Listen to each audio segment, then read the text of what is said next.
Andrew?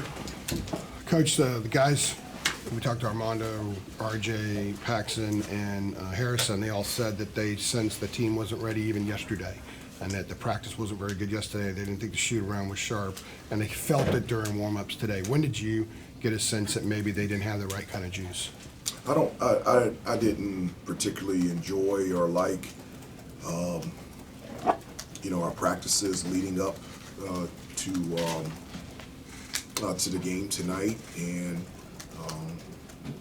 it's a thing that I told them in the huddle the first time out at the beginning of the game that it's just not about X's and O's. There's nothing from a basketball standpoint we can talk about until the energy and the effort and the enthusiasm rises, and if that would rise, then things would change, and then we can start talking about basketball. And so, in order to win a game like this, just didn't play well enough. And you really have to compliment Clemson and the way that they played, and they're a really good basketball team and extremely well coached, and they were deserving of winning tonight.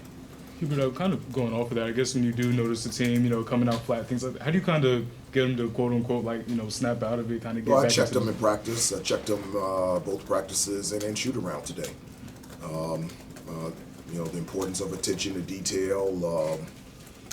We always talk about reacting and responding when things don't go your way and when things do go your way. And the importance of two things: always showing up to work and not being perfect. Nobody's perfect, but also when you show up to work, your job and your responsibility is to be the best that you can be. How much of a concern was that after an emotional win the other night against Duke?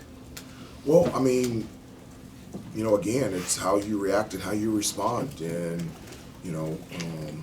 we'll go back to work. And as I said before, there's two things that you can do. You can whine and complain and point fingers and make excuses, or you can get back up and move forward and join the fight. And for us, it's never a choice. It's a requirement for us to get back up, and let's get back to work. Hubert, after you guys tied it 70-70 with like 2 minutes left, do you feel like you guys maybe let up a little bit, and that's why Clemson was able to make that final run?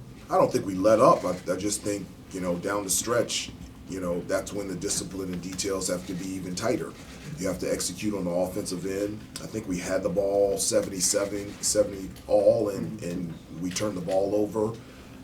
They scored. They got offensive rebounds. We fouled them. We put them on the free throw line, and just those are things down the stretch that you just can't have.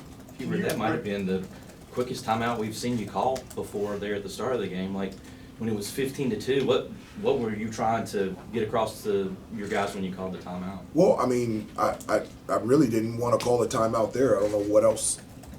We were down 15-2. Yeah. That's obvious. We were down 15-2 because they were playing harder than us. That's obvious. I don't know what a timeout telling them we need to play harder does, but we regrouped and understood that we needed to pick up our energy and effort, and we did. And we got back into the game, and we just weren't able to finish it. Can you write this off as two flat spots around your rival, or is it a sign of something more concerning to you that they came out flat against Georgia Tech and then here again tonight? No, I'm specifically thinking about tonight. We just didn't play our best basketball game, and so again, I don't know what else to do other than to get back up and go to work, get better, continue to grow, and continue to move forward. As I said before a number of times, there's more to be said and more to be done, and we've got 8 more regular season games to go, and let's see if we can continue to improve and get better for the remainder of the regular season. What is the situation with Seth? Guys overslept warm-ups. The pregame nap went over. What's your reaction to that? I don't have any knowledge of that, so I can't react on something that I don't know any information on. What is the situation with Seth, and how much could you have used him tonight, especially given the circumstances of the game? He was so huge in that FSU game and coming back with the pressure defense. Obviously, yeah, Seth with his athleticism and his energy, his the way that he can defend, having another guy on their perimeter players, and then from an offensive standpoint, his ability to be able to attack the basket and have another guard out there. Yes, we would have loved to had Seth available, but the way that Clemson played and the way that we played, I'm not sure if that would have been any different. You just really have to tip your hat and congratulate Clemson on what they were able to do tonight. Hubert, what did you notice about the defensive rebounding in the second half? Well, I mean, they're a really good, rebounding team, and they're very physical. And one of the things that you have to do is you have to make contact first, and if you don't, you're going to get pinned underneath the basket, and it just is what it is. Ian and PJ they're men, and their physicality is real. And if you don't match it or surpass it, you just have no chance in terms of keeping them off the offensive glass. And they played extremely well tonight. We knew that they would. In the second half, it seemed like you guys got back into a rhythm there to get the game within a close distance again. What did you see from Clemson's defense that gave you guys confidence to make that run? Well, I mean, I think, in the second half they shot 30-something%, so we were able to get out in transition. So it's always better to be able to go up against a team, and specifically Clemson, where it's not a set defense. So I thought we had success offensively, but where it came from was our success to get stops better defensively in the second half as opposed to the first half. Take two more. Hubert, what have you noticed of late about the way some of these teams are defending RJ? Yeah. And for lack of a better description, do you think they've decided just to try to beat him up a little bit? I don't want to say that they're beating them up, but I mean, obviously, the year that RJ has had, he gets a lot of attention, and they're doing a lot of things defensively, making it hard for him just to be able to catch the ball. And so we've got to tweak and pivot and alter and change some things to be able to get him the ball in some different spots. But you're right, I would say the last couple games, teams have been very physical with him and done a lot of things defensively, not just individually, but as a team, to make it very difficult for him to get free.